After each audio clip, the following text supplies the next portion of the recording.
Sure. Fantastic. Well, hello everyone and welcome. We are so glad that you're here.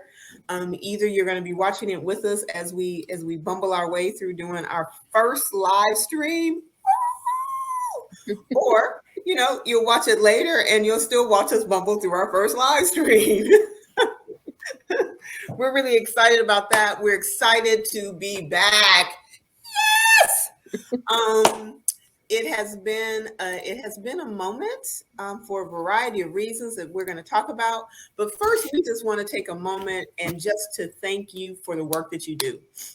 We know the past 18, 2 months, 2 years. We're just going to go with 2 years now. 2 years have been hard, um, just hard. Like I don't even know if there's a whole lot of other words I want to put around it. But the thing I want to acknowledge is your ability to shift, to adjust, to adapt with very little notice, right? I remember leaving my office March in whatever year that was, 2020, um, thinking, oh, okay, in 2 weeks we would be back, right? It's just an extra da da da. And here we are. But as providers and practitioners, what you've done over the past 2 years has been um, amazing, right? You went from in person programming to virtual, adjusting and adapting, assisting the K-12 spaces as they had to adapt to what they were doing and how they did it. So managing, coordinating academic learning pods, virtual programming, meeting families at this place of such a broader need. There just aren't words uh, to recognize what you've done. And I know you may not hear that, like you may not know that, um, but know that we see it. And we appreciate your commitment to our community, our young people, and their families. So thank you, thank you, thank you for what you've done and what you continue to do um, throughout this whole process. So if I was here with Brenda Pryor, okay, we would do a round of applause. I had to channel my inner Brenda. I miss being in a room with y'all. If y'all can't tell, I should have a soundtrack playing, doing a little, because I'm glad to be back. So, there you go. Oh, what else do we want? Oh, okay. So, CCYWI has been transitioning. And so we kind of want to talk to you a little bit about that, where we've been. Hey, Miss Brenda Pryor, where we've Hello. been, where we're going, and how we can continue to support you and the work that you do. So I think I'm gonna turn this over to Christina. So before I do that, let me just pause and kind of introduce the folks who are here on the call. So some of you, like y'all know us, familiar faces, but for some of you, this may be new. So my name is Cheryl Oates. I am the director of the Cuyahoga County Youth Work Institute. Been doing that work for a dozen years or so, and has just considered an honor and a privilege to work with you as we serve the young people that we serve. I'm going to turn it over to Miss Christina. Hello. Good to see everyone and glad to be seen and glad to be back. So I am Christina Knight, and I've been working with the Cuyahoga County Youth Work Institute for a while now. I think it's been close to 15 years. Even though I feel like the last 2 years have been, I don't know, 1 year. So my math might be a little bit off, but it's been about 15 years. And I started as a fellow, so the fellowship preceded the institute, and started working with the institute as a trainer. And as a part of my other job-related responsibilities, I think the last time we were together, I was an assistant professor. I'm still an assistant professor. I'm now at Case in the School of Medicine in the Department of Population and Quantitative Health Sciences.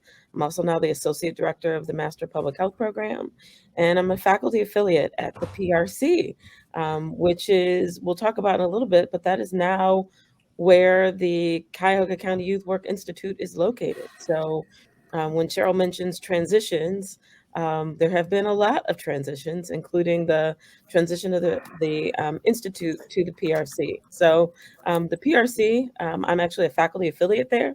And so part of my responsibilities are to lead activities related to that are youth focused. So largely related to surveillance, evaluation, training, technical assistance. And so if you are familiar with Institute, then you know that we really do a lot of work related to training and technical assistance. So I'm really excited to be able to continue to do this work in this new place and space. So the PRC is really dedicated to really improving and enhancing the health of our communities, largely through preventive efforts. And there are a lot of us who are doing this work. And having the Institute home or housed in the PRC is really a great shift in bringing us together with other folks who are doing this youth-focused work, not just on campus, but also in our communities.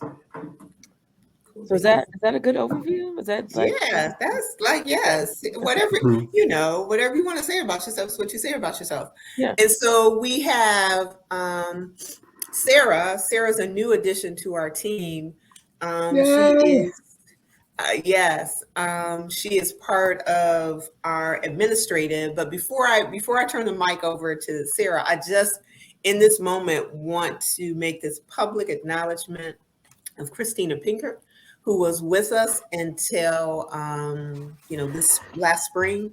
And so you were used to seeing her and getting information from her. She kept us together on the administrative side. So I just wanted to do a shout out to her because she too made the switch when we went from in-person training to virtual, um, like um, with the same quickness that everyone else did. Like she made that switch on a dime and really just stepped up to the plate. So I just wanted to publicly acknowledge her and her support. All right, Miss Sarah. Hello, hello. Good morning. It is a very gloomy day today, but that is a-okay. I am not going to be as graceful as Dr. Knight. I never am with these introductions, but essentially my name is Sarah. I am very new. Glad to be here, glad to support the Youth Work Institute and really assist Cheryl in getting stuff up and running and getting and going up again. So a little bit about me.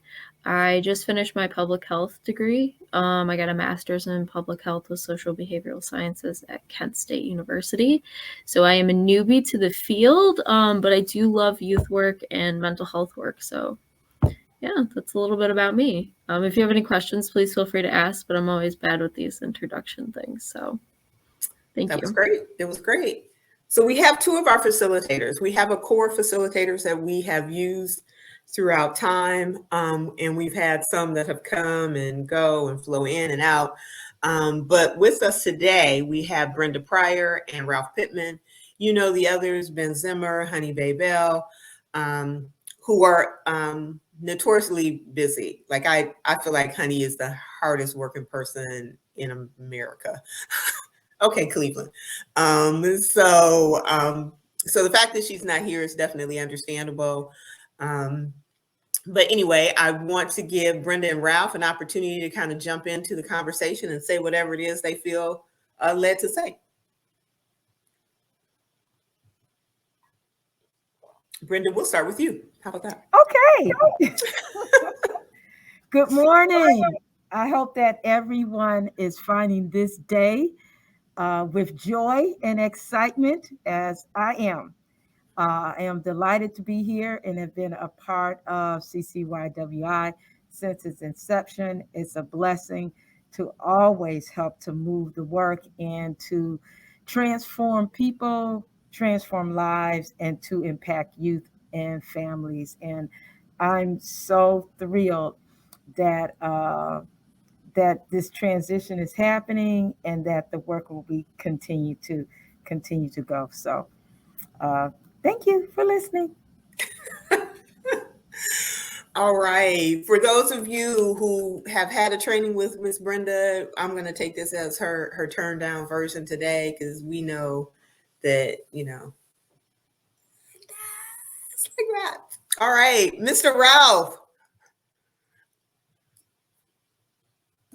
Okay, are you? I didn't mute you, did I, sir? Oh, no. There we go. Good. I was like, did I do that? Thank you. I don't feel rejected at all. When I used to train with Brenda, I would consider that my third cup of coffee for the day. Yes. And it was the most wonderful fun. We would do things together musically and get everybody. We had a ball. We sure did. It was great. And yeah, we have, as Cheryl said, we've been training since throughout time, which adds quite a span to our training, but it does sometimes feel that way. It's been a significant part of my life and my ministry for quite a long time now. And I am, and I use this word quite intentionally, blessed by you all and being able to share my passion for youth work with this caliber of individuals. My kind of doorway, I mean, I've been involved in youth work, whether in church or in secular settings, for all of my career. And I most recently retired as the Associate Director of Youth Programs at Lutheran Metropolitan Ministry. But my doorway into this amazing community has been the Weichert Center and the YPQA and the Youth Program Quality Initiative that they have developed and that we have been using here for quite some time. And I'll just say that in as they say, these rooms, it's never a cloudy day. It's never a gloomy day. I can be and have been, you all, except for Sarah, you'll get to know this. I can be in just awful mood. And sometimes just, grumpy. I'm just old white man grumpy. I can do that well. But I always am lifted up and carried and supported and inspired by this group. So I just stand here in the brightness of this gloomy day, filled with gratitude. That's all. See, y'all gonna make me get all misty-eyed. Yeah. So here, this is the team. There are other folks who come and go based on whatever else is going on and what trainings that we offer. Christina talked a bit about the transition, and I think we'll talk about that a bit more. So for those who know or have been affiliated with us in the past, we have been housed at the Weatherhead School of Management at Case. And over this year, we have made the transition to a new home. And so we are now affiliated with the School of Medicine, particularly the Prevention Research, I always have to think of the letters, Center for Healthy Neighborhoods.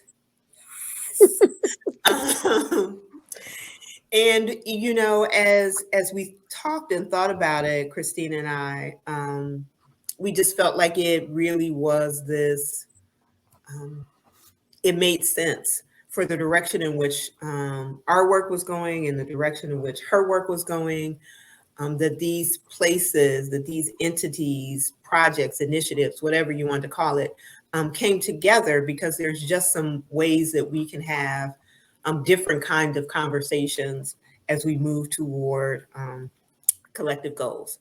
So as Christina mentioned, a lot of her work has been around adolescent health.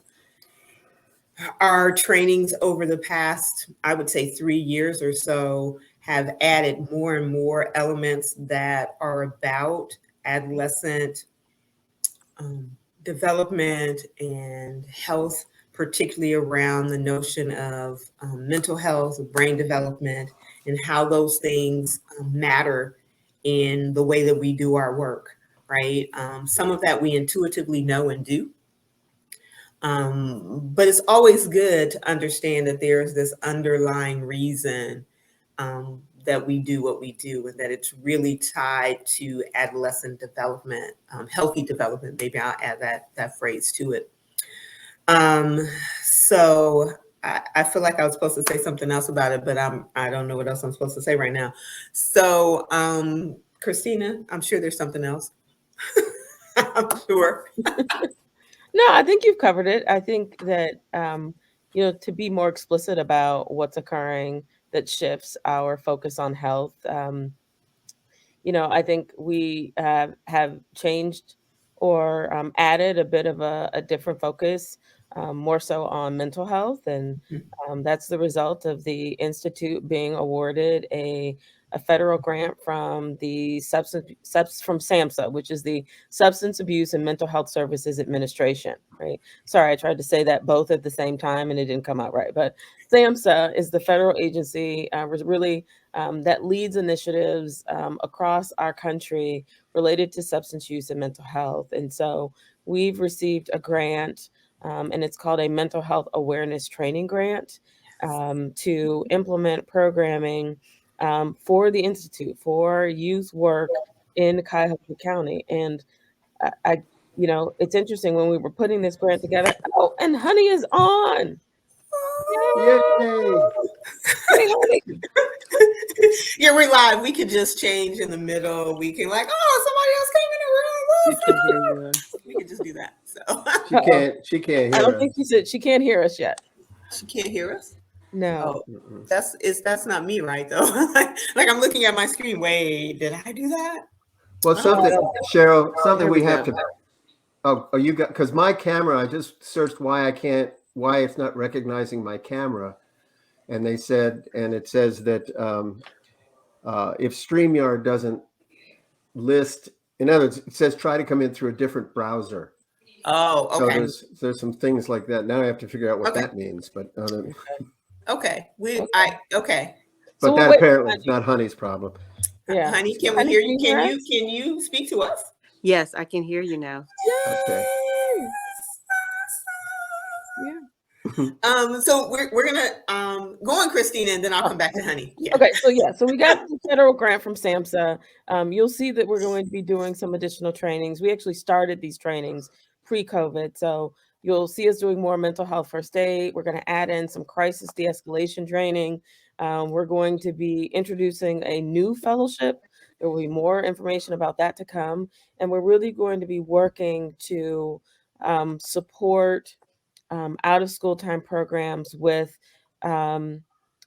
bridging this gap between services, mental health services for our youth and families, and the individuals and organizations who do youth work in the communities. We recognize that right now, everyone is in need of just assistance and support.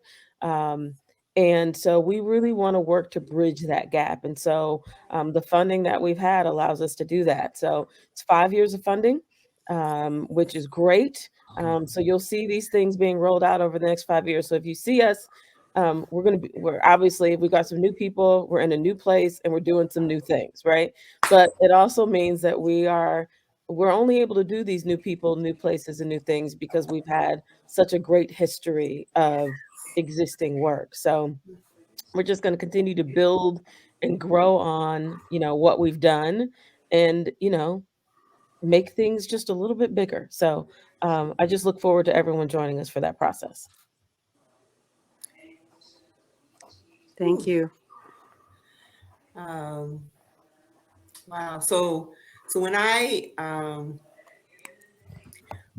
hear that, when I hear Christina kind of describe where we've been and where we're going and how this opportunity, how we can leverage this opportunity, right? I'm just struck, one, by just the timing of it all, because we actually had applied for a SAMHSA grant like 3 years ago and didn't get it. but I feel like given, what we've done in the past and continue to do and adding this new piece at this time when the need is just so much deeper and greater and broader, and that we're here to kind of step into that space. I'm just, I don't even know if I had thought about it before this very moment, right? That timing is still perfect, right? And so we're really excited about what that will allow us to do. And even more than that, because it's less about what we do and more about how it allows us to serve the community, and equip those who are working in the community in ways that maybe we hadn't been able to before. So I'm really excited about that. So I'm going to turn it over to Honeybell Bay. Honey, we just are, sort of sitting around chatting about the work. We introduced ourselves and kind of our involvement with CCYWI. So feel free to jump into that any kind of way you want to do it. Like if any kind of way you do you, boo. Any kind of way, don't give me that type of freedom. Like I'm really, yes, I gave you the mic with no kind of parameters. Go at it. Okay, so I've been working with youth people, right? Young people my entire life when I was a youth myself. So I'm very passionate about the work.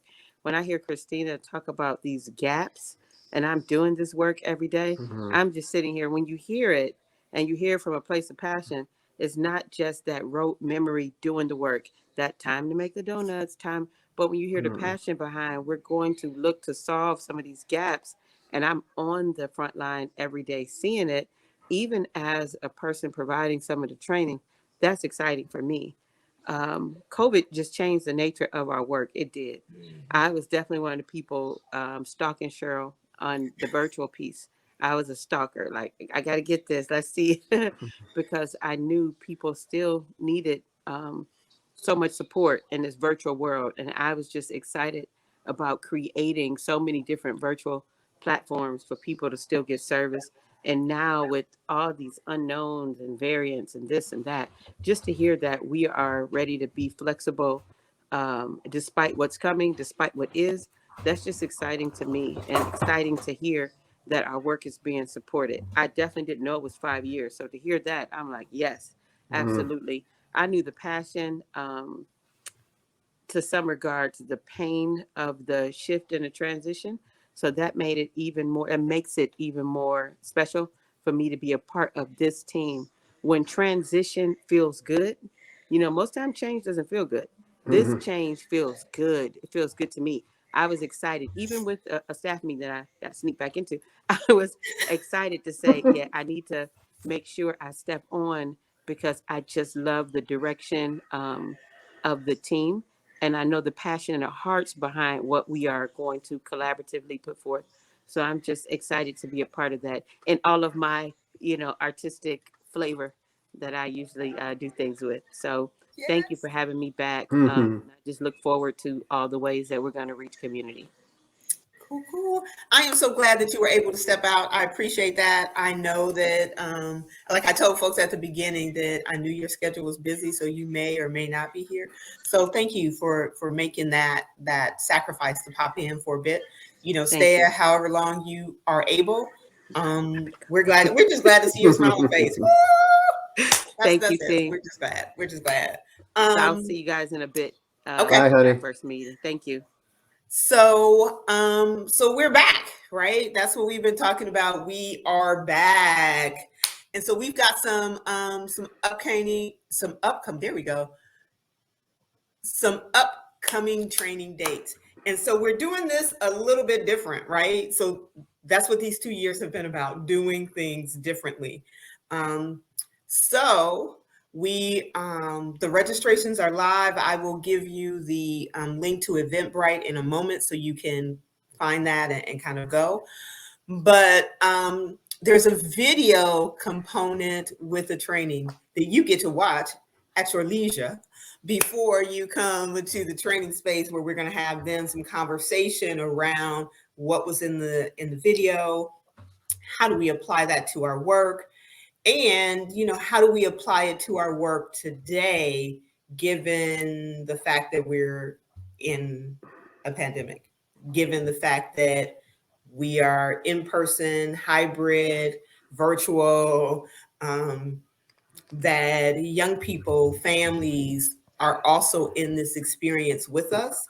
And, we may be managing to whatever degree we are. But sometimes young people don't have the same skills yet to do that, right? And so then that makes that connection, that ability to connect with them a little bit different. So I'm really excited about trying this new thing. We had some videos that our facilitators made. They're short-ish. They're about 15, 20 minutes or so, enough to give you some content. And then we're going to kind of come together and really kind of overview that, talk that through, and really then dig into, okay, so what do we do with that? Like, what do we do with that today, December 2021, right? And so I'm really excited about that. Those are the dates on the bottom of the screen, the 7th, the 10th, and the 14th. We're doing 3 topics that we've done before, but there will be this other part of this kind of conversation around them, because it has to be, right? So the first one is going to be active participatory approach. Like, that's the foundation of the WICART system, or the youth program quality intervention. But at its core, it's just solid, positive youth development practice, right? That really is what it is at its core. And so Ralph is going to lead us in that conversation. We'll talk about what that is. You'll see that from the video. He'll walk you through that really well. And then we'll come together and we'll kind of talk about, like, okay, so how do I make that live in my practice? Am I making it live in my practice, right? The second topic on the 10th is managing emotions in times like these, right? So I don't know if you've interacted with anyone, but I think we all are dealing and carrying some emotional stuff around today, our time. Like, I don't even know a word, like life right now, right? It's a pandemic, it's social justice, it's still, I'm an adolescent, right? It's re-engaging with a system that I've been out of for a year and a half, if we're going back into K-12 spaces. It's all of that and more, right? The ongoing conversation around being in a pandemic. Because I think that's the reality that we want to use around those languages. I don't know that it makes sense for us to kind of talk about waiting for the pandemic to end, but really, how do we live in it? And so Ben is going to lead us in that conversation about our emotions, what happens in our brains when we're having those emotions, and then how do we really put that into practice today? Because we have a lot of young people who have experienced significant loss, uncertainty, anxiety, depression, anger. But how do we make sure that our practice as a youth development practitioner allows us to engage with the young people, be it in person, hybrid, or remotely, in a way that helps them develop the skills they need to manage? And it also starts with us, right? Because I too, as an adult, am dealing with a pandemic, social justice issues, anxiety, depression, the list is there. And so we want to make sure we think about, how do we take care of ourselves? How do we do that for our colleagues? And how we do that for the youth and families that we serve. And the third one is adolescent brain development, right? So understanding what's happening in the brain, how that influences behavior, because I think we sometimes forget what that is and what that means. And so again, kind of having these conversations around. So each 3 of those have a video component that's embedded in the registration process. So you can access the video, watch it, and then we'll come together and we'll have conversations about that and how do we really manage that in our world. Anything I left off? Anybody? Okay, cool. So there's the link on the bottom of the screen, and we'll leave that up for a while so you can find it. It'll take you to Eventbrite. We have a whole collection, that's what they call it, a collection under Cuyahoga County Youth Work Institute. And then each of those 3 trainings are listed under there, and you can go to whichever one or all of them that you want to register for. Yeah, so that's what's going on now. And now we talk about what can happen in the future, right? And so maybe this is a place where we begin to engage in, what is it that you need? What is it that we are seeing and thinking? Yeah, it just is. I don't know. I don't know. So I'm going to stop talking. I'm going to let somebody else talk. How about that? Yeah, so I think one of the things I might add is that, we've talked about the history of the Institute and the history of the work. And I think that what is inherent to this work is that we've really been, very responsive to what's been occurring in the field, as issues or things arise in our communities and with young people and with youth organizations. We've been really intentionally reflective and responsive. And, I think that this is, I mean, an unprecedented time, and it's required really unprecedented action. And so, one of the things that everyone will also see us engaging in is, for the first time, we are going to really roll out an assessment for the field, right? We are going to be reaching out to individuals and organizations in Cuyahoga County who've been doing this work. And we've been talking, this is another one of those things we've been talking about for years, that we are now going to actually do. And I kind of casually refer to it as sort of the state of the field, right? How are we doing? What are we doing it? What are we doing? How, are we doing it efficiently and effectively? But another big part of that is this question of, what do you need? What do our youth need? What do our youth professionals need? What do our youth programs and organizations need? And that's going to be a really important part of that assessment. And, we're going to learn as much as we can, but we're going to really need to leverage these relationships and our work with youth programs and youth professionals to really get a good sense for what the need is and how we can be more supportive as we move forward in this new normal, because we're a long time away from when the pandemic is over. It's really just it's going to be a different phase of living with and making our way through. And so as we're doing that and doing our work differently, this assessment is going to help us understand how we can better support the youth that's occurring in the community. Yeah. That's exciting. Yeah, so we have a survey that we've been piloting. We've got a few more tweaks that we need to work through, and we're going to make it through the holiday. I mean, nobody wants to, complete surveys and things of that sort over the holidays.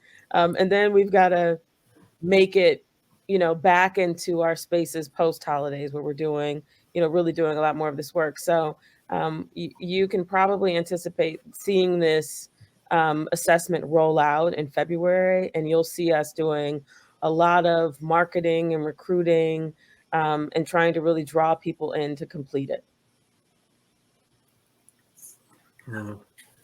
Yeah. I mean, I think that's great. A lot of things are going through my mind. I hope you don't mind if I speak for a moment. A lot of things are kind of going through my mind as we have this discussion. And I think some of the things to think about, as we move forward is, how do we talk about, so we talk about as academics moving what we know into practice and kind of bridging that gap between academics and the community. I think part of the issue is helping the community understand how we are bridging the gaps, because I feel like a lot of times in discussions about COVID and youth needs, people go, okay, well, this is what you need to do. And that there's just a conversation, but there isn't that visualization of how you take that conversation into action. And I think understanding that might be helpful for the community. What that looks like, I'm not sure. But that's just kind of something that I've been thinking about as you've been talking. Yeah. So maybe something in the future about how do we do something of that line. Does that make sense? Oh, it absolutely does. So that's the conversation I often have when I'm in the room with the academic and researchers, right? Because that really is not necessarily my wheelhouse. Because I feel like if we don't figure out how to implement the research or the best practice or the evidence, it really is this really great paper that someone wrote, right? And so I think, like, I feel like that's part of the I'm part of that bridge, right? Like, I don't know another way to say it, but because for me, like, I like reading research, largely. Like, I like understanding, the foundation and the things behind it. But then I start thinking like, okay, so what does that mean in practice? What does that look like? Well, they say this, like, is that really different than this thing I'm already thinking about? And so then how do I engage people in conversation? So in our training space, right, I think that's been a fundamental part of what we've always done. Is there's always been a space for, like, here's a theory, like, we're gonna give you theory. Like, I don't know how not to give you theory. So even if we don't talk about it fully in the training, you're gonna have some slides on some theory, right? So we're gonna give you the theory, but then, like, while we're in the space together, we're gonna talk about how we do that, how you've already doing it, how can you enhance that? We're gonna model new practices. Like, I think, I think we've just been really, I don't even know what the word is to describe, maybe intentional. Maybe that's the word I want to use. I think we've been really intentional about that very thing, because I think, like, it doesn't, it doesn't matter if we don't know how to do it. Like, if we can't figure out how to do it, if we're not practicing doing it and understanding, and let me kind of say this, that, it's not like a one and done. Like, you come to a training session with Brenda or Ralph or Cheryl, whoever else is in front of the room. But it's this ongoing kind of processing of what that looks like in practice. And so, I think that has been part of our approach to the work. And hopefully, we've had some success at that. And I guess that's for folks in the community to tell us if that's true or not. We can't make that decision, but I do think that we go into every meeting room, every training planning, every conversation about it with that at the I don't even want to say in the back of our mind, but at the forefront of our mind. Is how are we helping to make this part of our practice? How are we intentionally having conversations, and then sometimes kind of pushing, nudging, challenging, encouraging folks to kind of, take a step outside of what's their norm and their comfort as well. And so yeah, but I appreciate you bringing that up, Sarah, because that is, yeah, I feel like my mind in particular stays in that space a lot, because I think if not, it becomes, it just becomes a really great training. Like, yeah, that was great. Like, and then it becomes about the facilitator and not about what happens for the participant in that room. And so, but again, I guess that's for the community to tell us. So, But I think that's what we hope we've done right. over, these last 15, 20 years is Yeah. build the bridge, fill Yeah. the gap, meet the need, because there's always been this, research practice gap, right? Where it's kind of like, you know,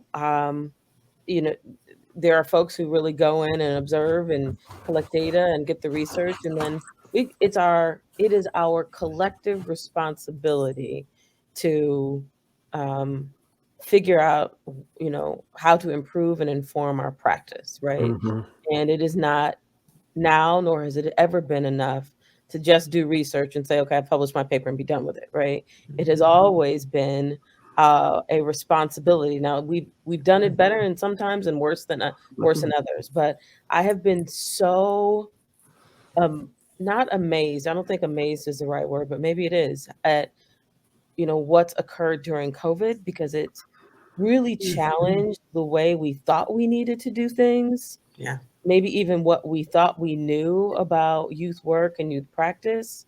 And what I've seen, I've been attending some conferences and workshops virtually, but the examples of, people coming together and trying to really be creative and innovative and, still implementing these best practices and new or novel ways during this time has been really remarkable.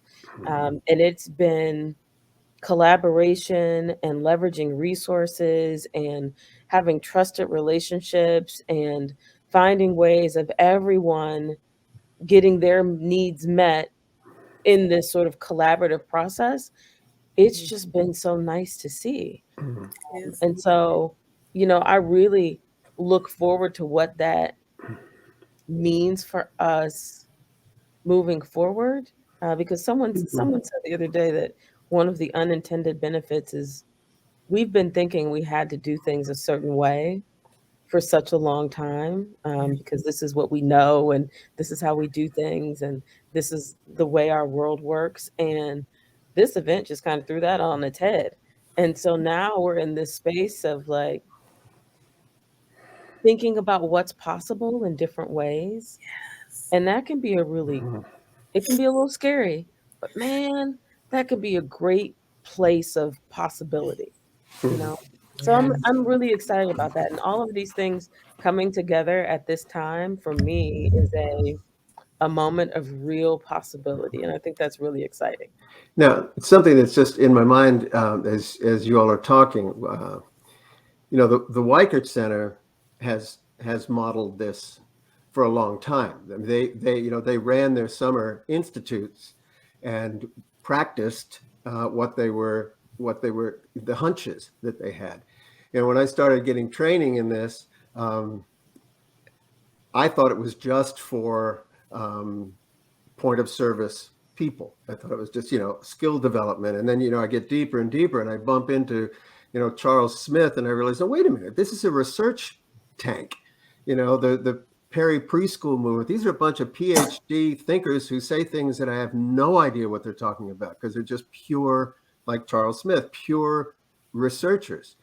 And then, you get a little bit deeper and you realize, so here's the balance. And I think exactly the balance that we're talking about right now. You have to have that deep research, and then you have to have and for want of a better word, Facebook, forgive me, the meta people who kind of we are. We've got one hand in the world of pure research, which is necessary, and the other hand reaching out to those point of service frontline people, and we are creating an hermeneutic, a way to sort of talk to these people so that this research can be used day to day in somebody's gymnasium, and we are the people who are helping to translate that. And both worlds have to be there. And what's so exciting is I'm just looking at your faces on the screen, and thank God I don't have to look at mine. Is that I'm seeing, here are these people, these bilingual people, who are able to do this for the frontline workers. who maybe aren't going to do that research, and maybe they aren't going to think through this stuff. They just know they're put in a situation and they have to do half virtual, half, face to face. And what, I just thought I was going to work with kids. And we're helping to translate that. And I think it's a kind of a beautiful, and again, I use this term intentionally, a ministry, because, my context, how I see the world, I really see this as a valuable ministry to the people that I've, shared my work with my whole life. And it's so exciting. Yes, in a way, my question, kind of what I'm gathering here, it speaks to my novelty in the field as well. As somebody that is pretty new to the field, it's hard as an individual to conceptualize what that looks like and how do we do that, because that's not an easy feat. I'm more so, I can understand the research part. Learning how to take that research and apply it to the community is the part that I'm most interested in. But that is definitely, I think, the challenging component here. And so I really appreciate your responses to that, and just taking the time to have a discussion about it is really helpful. Yeah. So it is, that's just kind of part of our process, generally speaking, right? And so when I think about like our facilitator team, the folks, the core team that have been with us really since the beginning, whenever we sit around a table, like we may have some basic stuff we're covering, like boop, boop, boop, boop, like we need to take care of these things, but there's always this space to have this kind of other conversation, because I think the uniqueness that we each bring to the work and to the conversation is necessary, right? The conversation would be really different if everyone kind of operated in the way that Christina's brain does or mine does, right? But the fact that we all kind of come together and just kind of like, there's a lot of that, not necessarily initially coming up with an answer, quote unquote, because I don't even know that that's what we're really looking for, but maybe a path forward. Maybe that's what we're trying to find. And sometimes that, that happens differently. And I think one of the things I love about this facilitator team is that each of them builds that path forward based on the materials that they bring, right? So, the way that Ralph builds a path forward is going to be different from Brenda or Ben or Honey, but they all work and fit together.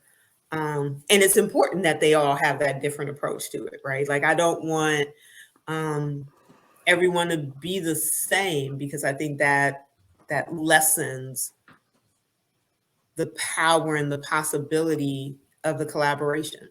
Right. So, yeah, I'm glad that you brought it up. I think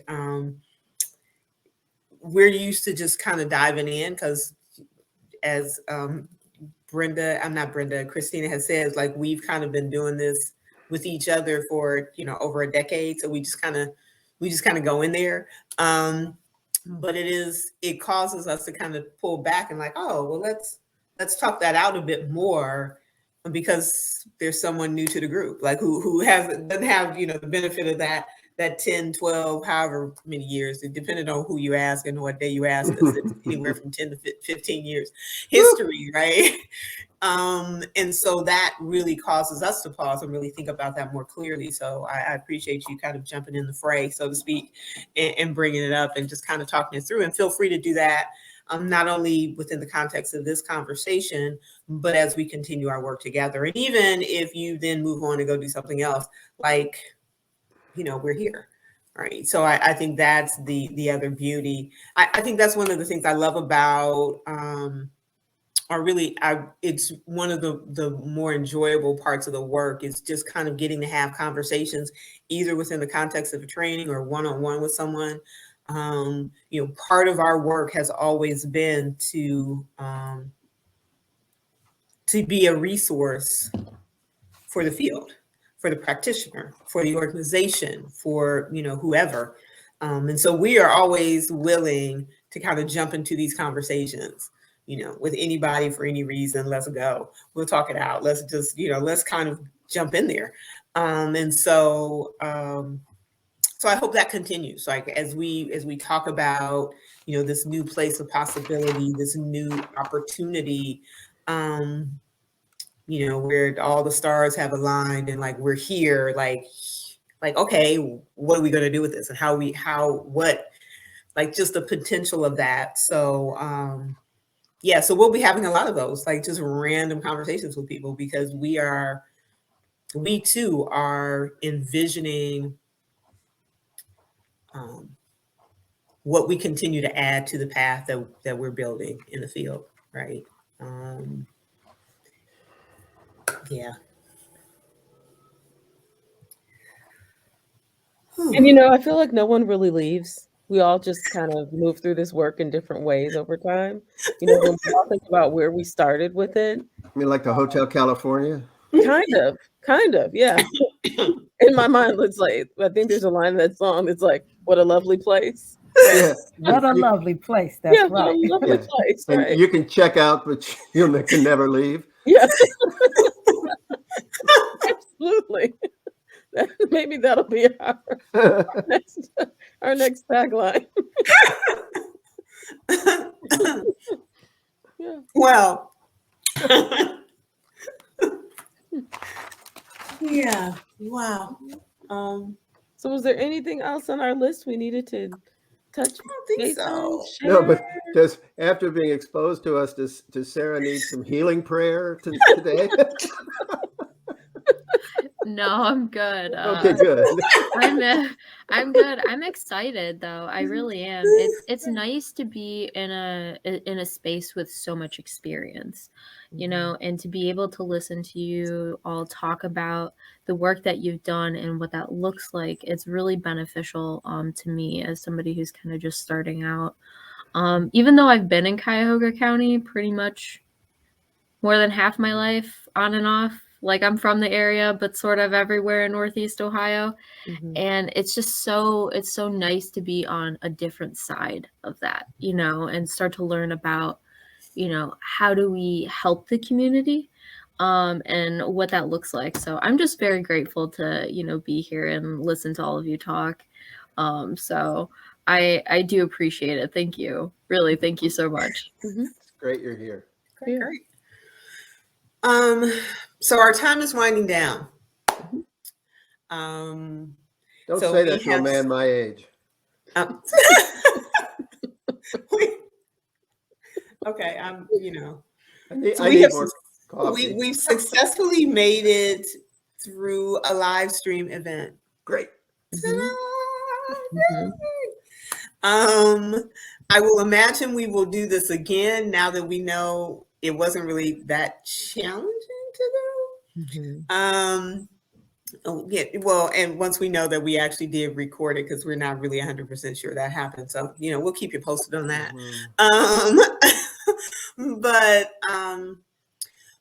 But again, I guess I'm going to go back to the thing Christina said: new people, new places, new things. I think that's where we are. That's how we're moving forward.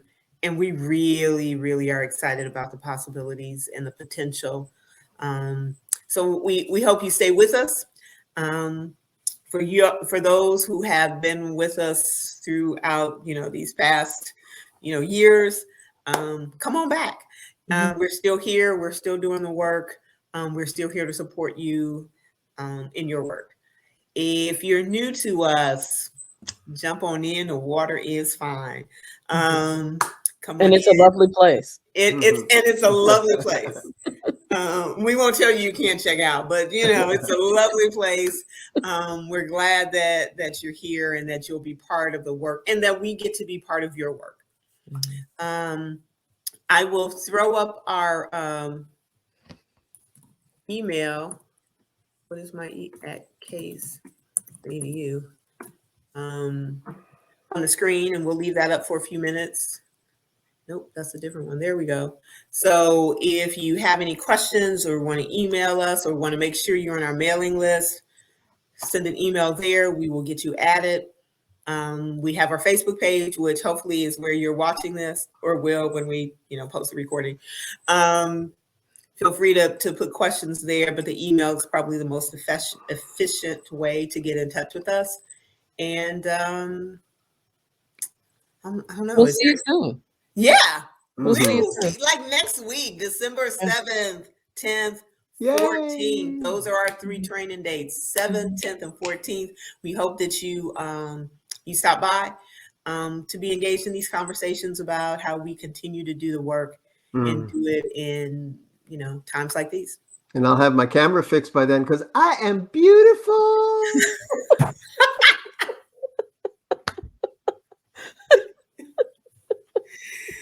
Yeah, we found joy in whatever we can, folks. So understand that too. Ralph is Ralph. I'm not mad. I'm not mad. And not at all. All righty. So thank you so much for stopping by. We're so glad that you're here. And we're glad that we're back really engaged in this work. We look forward to seeing you soon. Bye-bye.